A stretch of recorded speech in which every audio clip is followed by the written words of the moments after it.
Duncan has made it onto the world map as the home of the world's largest hockey stick, and now the Comox Valley is hoping that its own piece of oversized sporting equipment will do the same thing.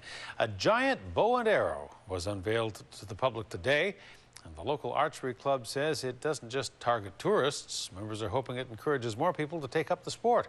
Our Gord Kurbis has the story. Archers in the Comox Valley are used to a first-class facility, including a 3D target range that's even wheelchair accessible.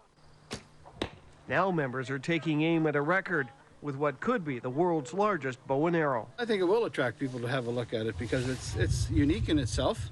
Even though we are a private club, we open this facility up quite a bit to the general public.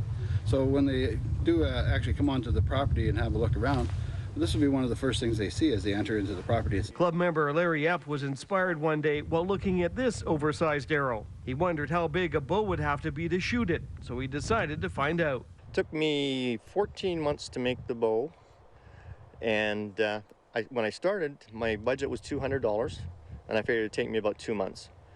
Like I said, it took me 14 months and just over $1,000.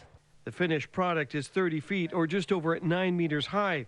So far, Epp hasn't been able to find one larger anywhere in the world. It looks natural to the property. It's a significant signature for the archery range, and he did a hell of a job on it. And unlike other oversized objects that are just for show, Epp's creation could actually fire.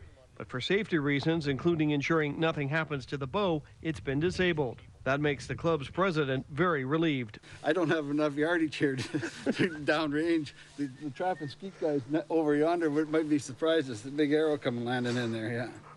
Epp says the 14 months it took to build this masterpiece was one giant learning experience. Quite a feat for a man who confesses to having absolutely no carpentry skills whatsoever. His wife agrees. Before this project, her husband didn't have the ability to hammer 2 pieces of wood together.